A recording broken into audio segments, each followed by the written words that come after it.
Trump strikes Wall Street. I was talking about this. Keep them safe. EQUIS is struggling with sales, and robots can now feel pain, y'all. This is current events, January 2026. January 16th, 2026. This is the foundation. I'm Sot L, seeker of truth L, speaker of truth L, and let's get into this, these wild and crazy times. Make sure you check out welcome to thefoundation.com. Minimum sign up for the email list, email subscribers, exclusive events, notices, sweepstakes. I don't know. I'm just going off the top of my head.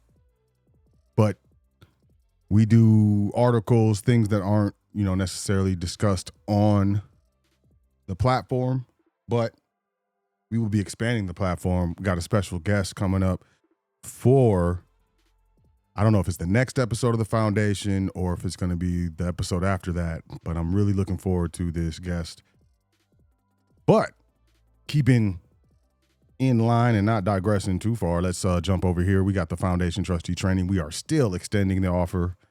50% off the sign-up fee, the startup fee, sign-up fee. You have to email us, though, admin at welcometothefoundation.com or support at welcometothefoundation.com to take advantage of such an offer. It's it's a beautiful thing. We're looking to offer that. We also have the weekly advanced trustee trainings. I guess I'm announcing it now, but it hasn't been offered yet. This is going to be every Sunday, 5 p.m. We're going to be on a conference line or a Zoom call. It's going to be me and you or y'all, because, it's going to be open to everyone who signs up. Straight advanced trustee training, as well as a question and answer segment after every single session. We're figuring out the logistics, finalizing pricing. So stay tuned to that with, I think a couple weeks, no longer than that.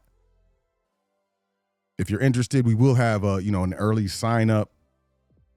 I don't know. It's going to be like 50% off. It's a new commercial year. So we're looking to help y'all get set up and sorted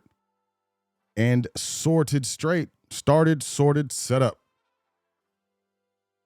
So yeah, I'll be announcing that. Beyond the announcement, but we'll be pushing that out very soon here shortly. But in the meantime, and this is independent of, the foundation trustee training, this will be advanced trustee training. This will be something in addition to trustee training. It's for those who have been through trustee training. It's for those who have specific experience with trust administration prior. This isn't for everyone. Trustee training itself, but advanced trustee training, I think we're going to hit more people, give more value, looking to expand the platform. But, that's the case. Also, I do want to point out we do have education here. If you are new to, private trusts and how they work, we have the Foundation Trust Primer. That's right here. It's over 18 documents handpicked by me. But a lot of people say, hey, where do I start? It's intriguing what you speak on, but where do I start? That's where you start. We have the Trust Series, Part 1, Part 2, and Part 3. They're going, in succession. I would say, beginner, intermediate, more advanced. These are physical DVDs that are sent to you. So you need a DVD drive in a PC or player or something of that nature. But it's introduction. This, I would say, these are prior to trustee training, definitely prior to advanced trustee training, and I would say even prior to booking a consultation. So this is in the education section on the website, but we don't want to forget about that, as well as we have, you can book a consultation. It's right here, book a consultation right here.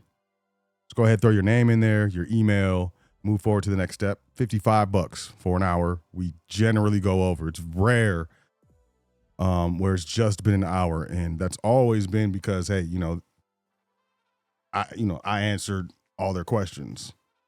and they didn't have anything else, or they had to go, they had to schedule. Me personally, I allocate at least 2 hours for every consultation. So those are the introductory things that I would suggest personally prior to, jumping into trustee training, and definitely before jumping into advanced trustee training. But it's up to you. It's up to you. Some people like challenges. They like to be challenged. I'm like that as well. But let's move forward. Oh, silver news. Silver dropped below 90. It's down currently, I'd say a little over $3. So we are at $89.32. Buy some silver. $100 a month. Well, I'm sorry, and it's not even dollars. 100 currency notes, vouchers a month will allow you to get 1 ounce of silver, because their spot price, they add on a couple dollars to the amount. So this is what is known as spot price. So when you go buy the silver, it's going to be, right around $100. If you purchase from the U.S. Mint, these things are going for $120, $140 an ounce. This is 100 fiat notes a month. You can definitely do it. I suggest you do. For people who have been listening to the foundation for a long time. And so there's one. Two, if you have followed the trend and acquired silver and gold. Right now, we're looking at the ratio. So this is the ratio right here. The gold and silver ratio. So you got gold and silver 51.31, which means it takes 51.31 ounces of silver to acquire a single ounce of gold. If you are a ratio trader, if you're a ratio trader, if you're familiar with ratio trading or what that means, hey, just let me break it down real quick. Ratio trading is basically looking at one commodity versus another commodity and tracking the difference or change in quantity. That's what I was looking for. Change in quantity required to exchange from one item to the other. So that's what we're talking about. A lot of people like to ratio trade silver and gold. Right now is the market is saying to exchange your silver for gold. I'm not giving financial advice, legal advice, wealth advice. I don't know what I'm talking about. I'm crazy. Don't listen to me. But right now is what is known as one of the perfect times to acquire acquire gold with one's silver. And I would suggest that you hang on to some silver. I wouldn't, exchange all of it, but right now, 51 ounces of silver for 1 ounce of gold is a great deal if you're looking at ratio trading. There's different types of trading, equities, swing trading, ratio trading, and these trades can be done with any commodity. Gold and silver are considered commodities in the United States. But I'm telling you, if you have silver, and if you're blessed or lucky to have an abundance of silver, right now is the time to exchange, I would say, a nice portion of silver for gold. The ratio will change back. And, when it gets into the high 70s, that's a good time to exchange 1 ounce of gold for 77 ounces of silver. This is what happens. It goes back and forth. Right now, silver is moving. And, when gold moves, silver moves. But sometimes silver moves quicker, faster, harder, sometimes slower. But that's for what for what it's worth. For what it's worth, let's jump into this. Keith Ellison, Minnesota Attorney General, says there is no statute of limitations on murder after fatal shooting in Minneapolis. So I read the headline, and with these news organizations, they're constantly updating their articles. So originally, when I clicked on this or found this article, it said they're potentially waiting until the year 2029. But during a Thursday appearance, Ellison asserted that there is no absolute immunity for the agent who shot the person in Minneapolis, contradicting Vice President J.D. Vance's claim following the shooting.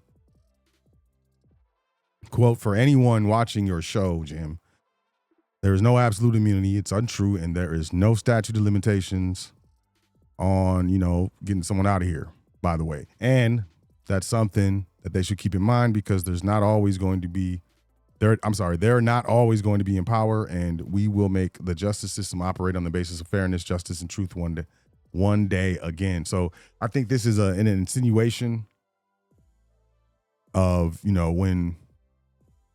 when Trump is no longer president, and there's an assumption that there, may be a change in the wing of the bird that's really steering the United States as far as, left wing, right wing. So following up on the assertion, Acosta said, "And if you have to wait until 2029, so be it," seemingly to imply that the presidential win for Democrats in 2028 could lead to the agent's prosecution. So, keep your eye out on that. We'll see what happens with that. Tin price bubble spells toil and trouble for global industry.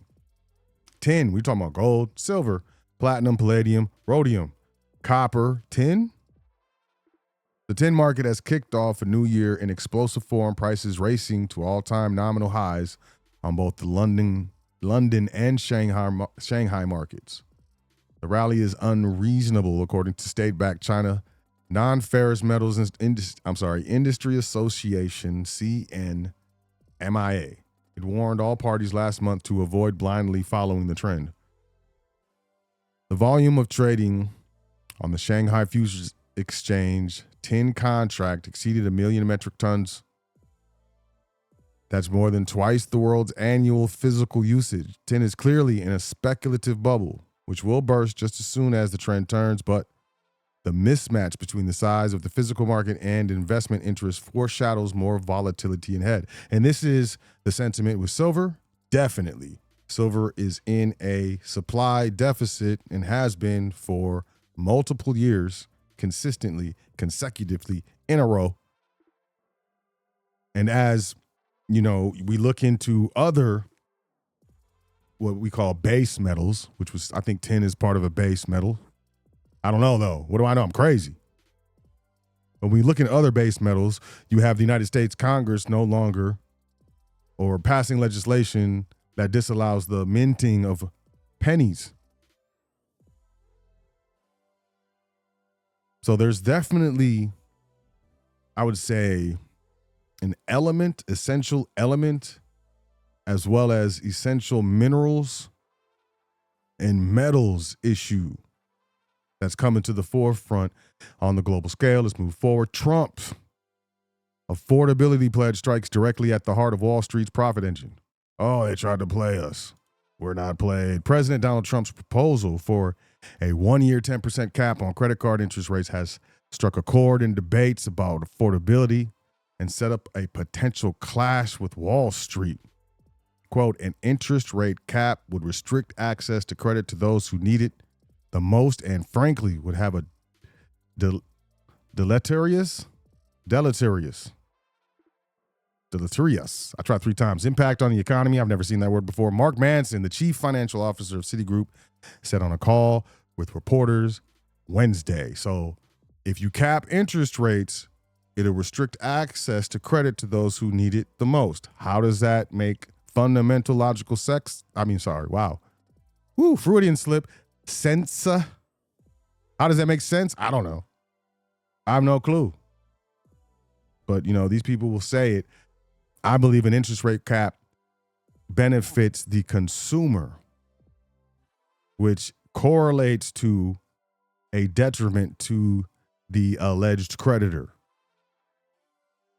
Quote, the banks are just scrambling because this is their cash cow, and suddenly people are paying attention to the fact that they are charging way too much on credit cards, end quote. This is Brian Shearer, Director of Competition and Regulatory Policy at the Vanderbilt Policy Accelerator. The 10% cap proposal is the president's latest attempt to address Americans' concerns about affordability.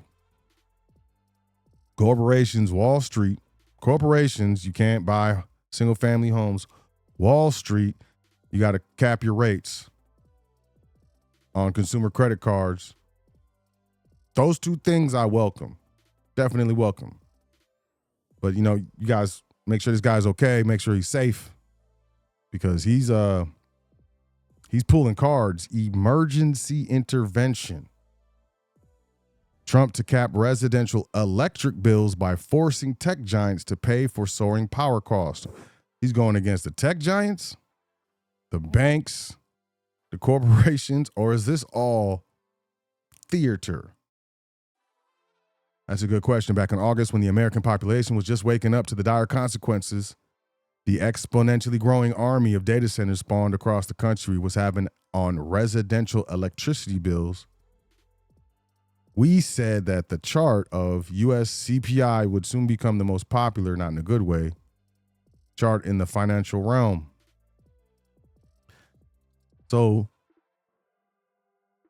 turns out we were right. And while Trump obviously cannot pull a communist rabbit out of this hat, and certainly centrally plan the entire U.S. power grid, what he can do is precisely what he is about to announce. According to Bloomberg, Trump and the governors of several U.S. northeastern states agreed to push for an emergency wholesale electricity auction that would compel technology companies to effectively fund new power plants, effectively putting a cap for residential power prices at the expense of hyperscalers and data centers, which, come to think of it, was also proposed back in October. Listen,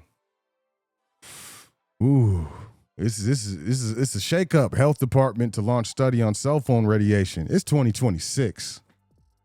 I just want to take a moment of very, very, very specific and logical thought with regards to this headline. It is 2026. I don't remember when this first, I think it was in the 90s when they did the first cell phone. I believe they were analog. When they switched to digital, it was different. I remember the first camera phone. I believe it was a Sanyo flip phone. I also remember the first smartphone, technically, which was not an iPhone. It was what they called a pancake phone. T-Mobile sold it. I think it was VoiceStream at the time. But it's 2026. The memories I'm describing, we're talking about early 2000s, late 90s, mid 90s, 1990s. Last century. The U.S. Department of Health and Human Services will launch a study on cell phone radiation. A department, this is due to Robert Kennedy Jr. Then that's what's up. But last year, the department said 22 states had restricted cell phone use in schools to improve the mental and physical health of children under the Make America Healthy Again movement. The USDA also took down old web pages saying cell phones are not dangerous. Quote, the FDA removed web pages with old conclusions about cell phone radiation while HHS undertakes a study on electromagnetic radiation and health research to identify gaps in knowledge, including on new technologies to ensure safety and efficacy. Quote, the study was directed by President Trump's Make America Healthy Again Commission and its strategy report, end quote. I'm just,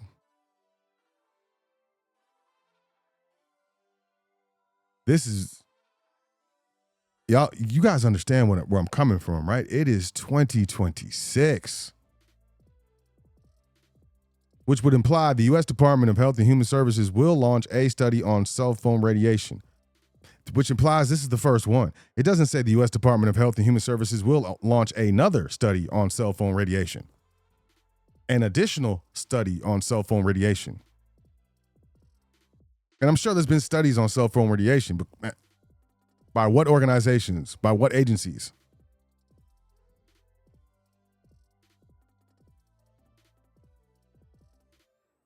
The Food and Drug Administration. Why do they have pages? Why does the Food and Drug Administration have anything to say about cell phone radiation? Food and drugs, cell phones. I don't eat cell phones. Do you? There's so many things. Let's move forward because, I can get, wow. It feels like an invasion. Minnesotans stunned as federal officers flood their state. Now, this is, I don't know if this is, left wing, right wing media. Who knows? I don't keep up with that stuff. The scale sustained intensity and aggression demonstrated by law enforcement appears to be greater than past immigration enforcement operations in blue cities. The federal officers arrived weeks ago, but since the fatal shooting, their numbers have swelled, and people here say the weight of it all is unacceptable. Immigration enforcement agents are flooding the sidewalks of their neighborhoods. Honks and whistles sound when they are near, and occasionally the smell of chemical agents waft by. And, the whistles are annoying.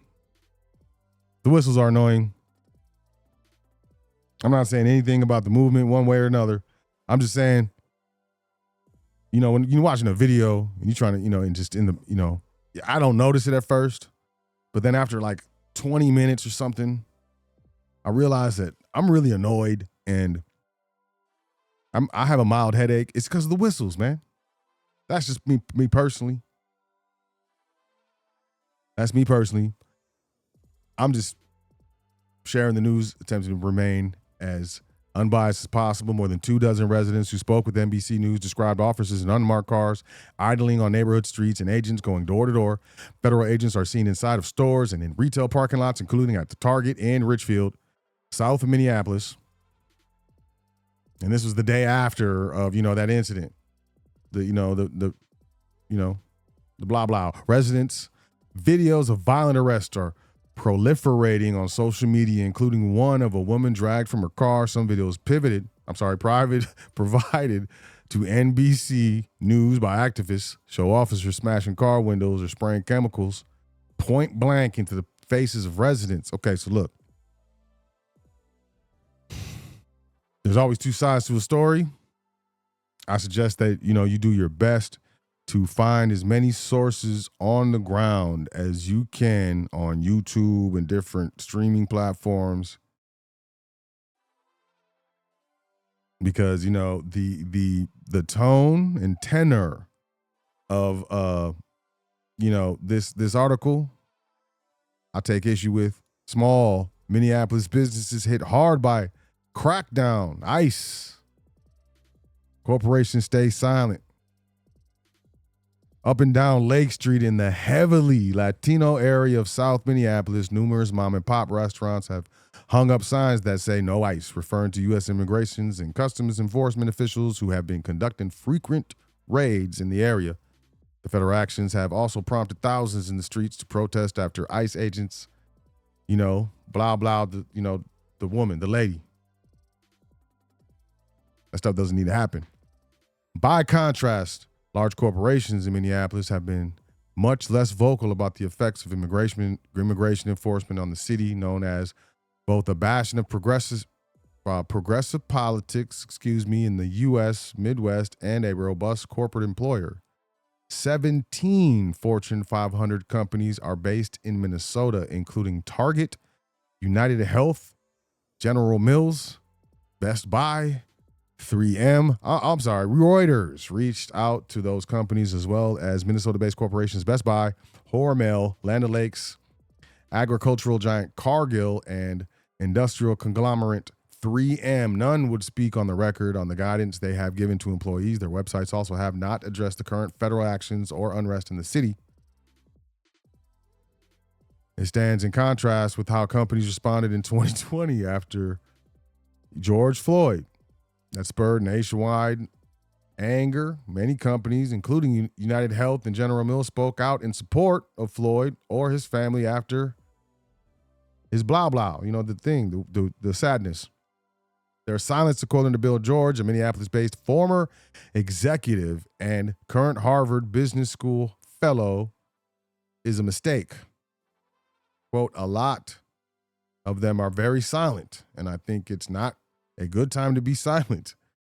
He added he has spoken with numerous executives in the Minneapolis area who have expressed concerns about the toll on business, with many still in the process of formulating guidance to workers. Quote, it's disappointing to me that we don't hear their voices. They're charged with the safety, security, and well-being of their employees, end quote.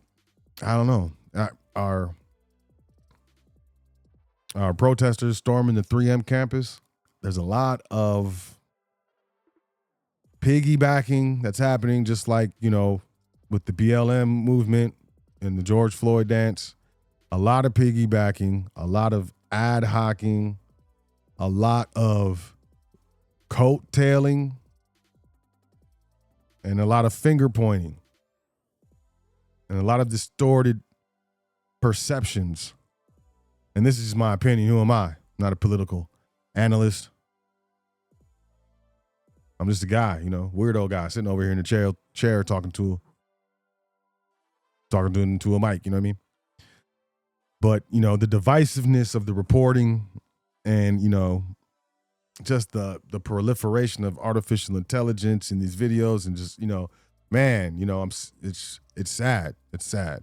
So just, I would just say use discernment at all times. 12 arrested in another night of protest after Trump threatens to invoke a rarely used law to quell unrest in Minneapolis. It's the Insurrection Act. I think we spoke on it yesterday. Dos Equis revives most interesting man ads as beer sales struggle. Dos Equis is reviving its most famous, the most interesting man advertising campaign after a decade in an effort to turn around the beleaguered brand. Yeah, that was a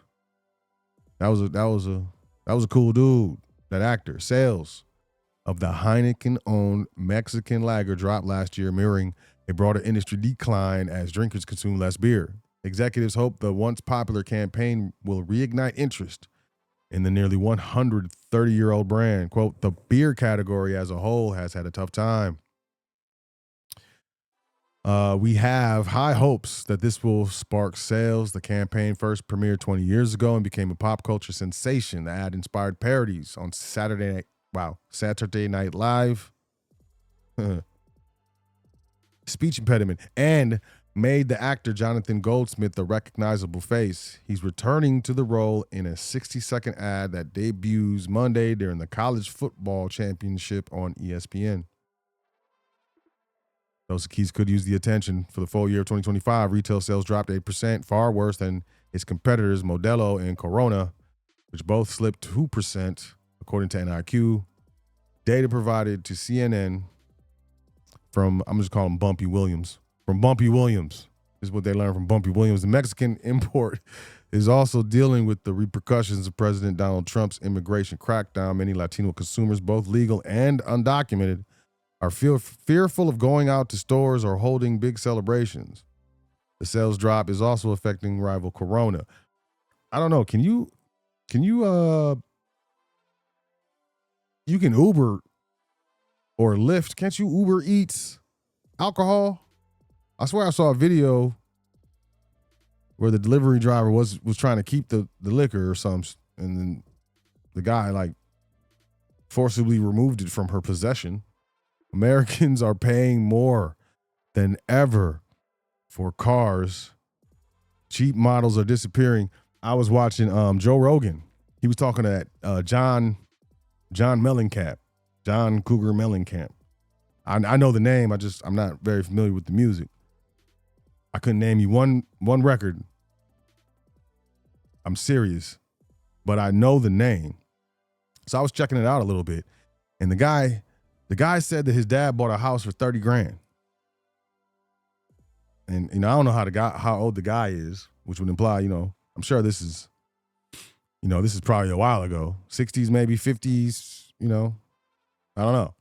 But John Mellencamp, John Cougar, said his father bought a home for $30,000, and he said John Cougar, went to look at a new truck. He went to a dealership to look for a new truck, and he said the truck was like $100,000, which was crazy. This was just yesterday, which was crazy. Really put into perspective. It takes over 3 houses to buy a truck. Wow. In 2024, U.S. buyers had a choice of 3 cars priced under $20,000. Now there are none. Data on car buying costs released Monday show how much the loss of cheaper models can hurt customers. New car buyers paid $50,326, man.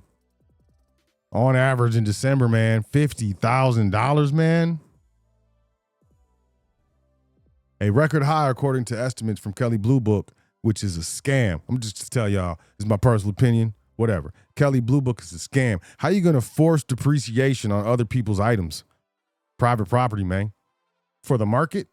For the corporations so they can keep selling the stuff? How you going to force depreciation? Okay, let me stop. Let me just chill. A Cox automotive brand car buying site Edmunds also reported a record, though slightly lower, average price of $49,466. Both estimates mean many buyers are paying far more than $50,000 and will continue to do so moving forward. Wow, fam. Wow. We're talking like over 50 average. So $50,000 for a Toyota or a Civic, man. This is why it's like, man, where's Pontiac when you need them? Right? Or no?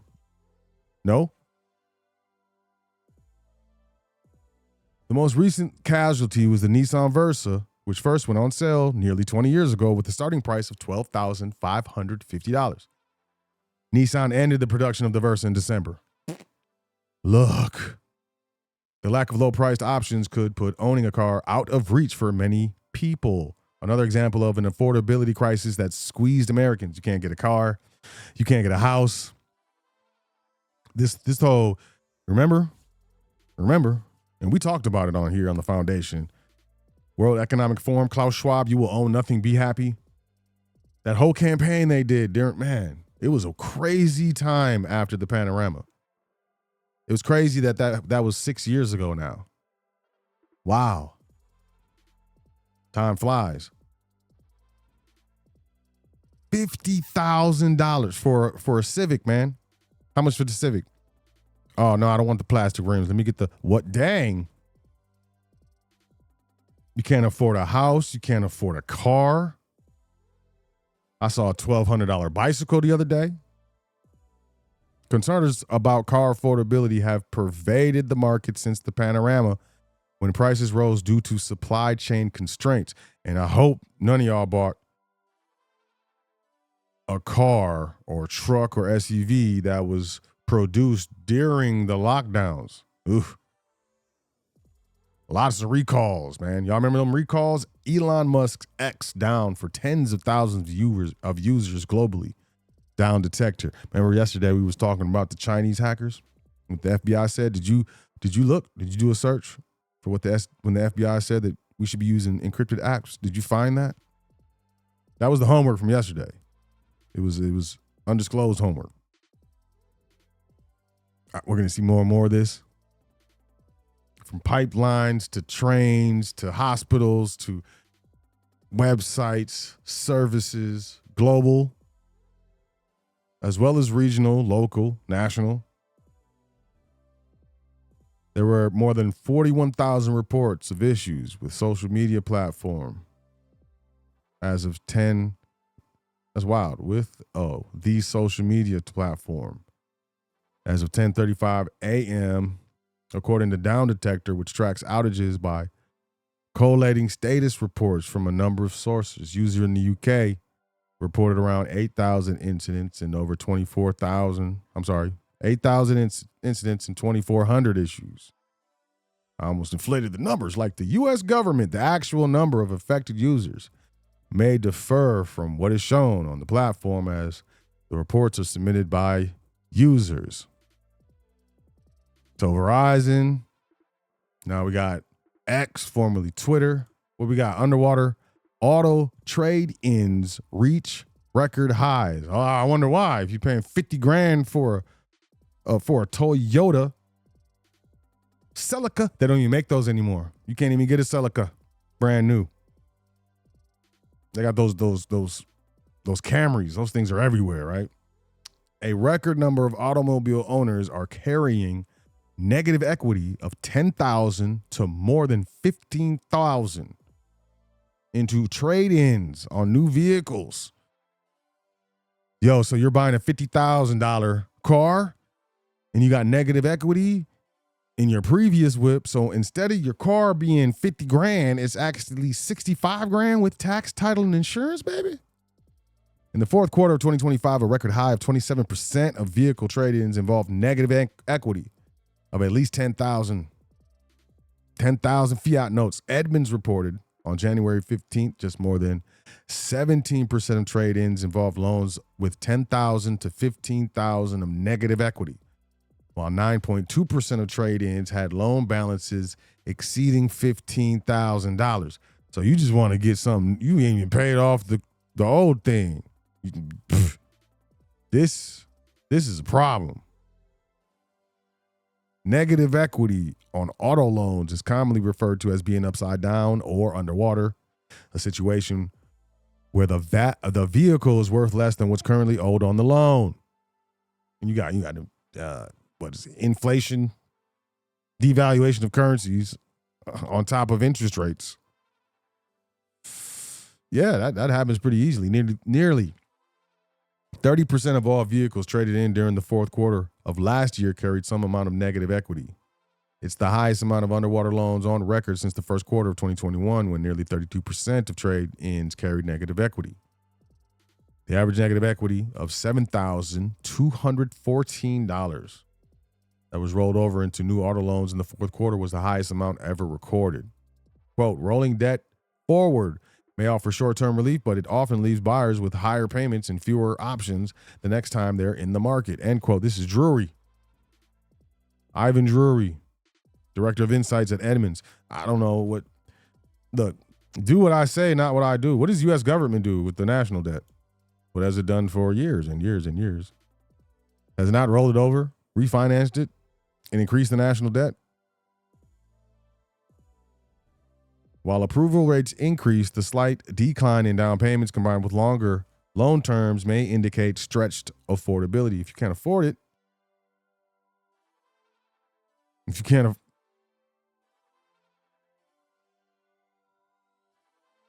do what you do, whatever makes you happy. Robots that feel pain. New neuromorphic e-skin helps humanoid robots sense touch, detect damage, and react instantly. Yo, check. Let's play it. What happened? Let's play it, man. This bionic hand restores both movement and human connection. I'm Chris the Cyber Guy. Follow me at cyberguy.com, where my newsletter is Cyber Guy. Absolutely free. Psionic's ability hand isn't just another prosthetic. It is the world's first touch-sensing bionic hand with real-time pressure feedback. Now imagine that you're closing in on just 0.2 seconds faster than you can blink, handling tough impacts and even charging your phone through your arm. Crazy. With 32 grip patterns and silicon fingers that sense objects. Now that's just an ad. What we're talking about is this right here.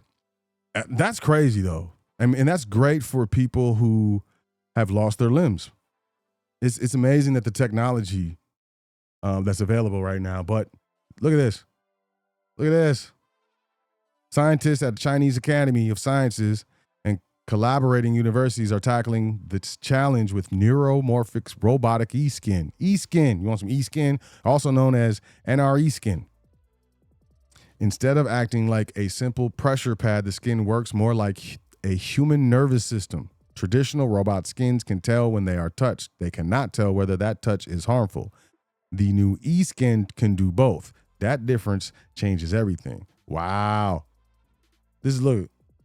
Wow, man. The e-skin is built in 4 layers that mirror how human skin and nerves function. The top layer acts as a protective outer covering similar to the epidermis. Beneath it sits sensors and circuits that behave like sensory nerves, even when nothing touches the robot. The skin sends a small electrical pulse to the robot every 75 to 150 seconds. This signal acts like a status check that says everything is fine. When the skin is damaged, that pulse stops. The robot immediately knows where it was injured and alerts its owner. Touch creates another signal. Normal contact sends neural-like spikes to the robot's central processor for interpretation. However, extreme pressure triggers something different. Now look, first and foremost, wow. Just wow, right? There's already people talking about, there's 50% of people walking this earth don't have an internal monologue. Now you're going to have e-skin, right? How long until you don't know if you're talking to a human or not, like sitting right next to you? Are we in that time already? Number two, listen, so you're probably not going to be able to afford to own your robot outright. So you're going to have to rent it or lease it. I'm serious. They're going to tie fees to hurting the robots, yo. I'm crazy. What do I know? What? You hurt the robot. Why? Robot rights. How robots detect pain and trigger instant reflexes. Ooh. So if you hurt the robot, can the robot hurt you back? Can it defend itself? It's got self-repairing robotic skin.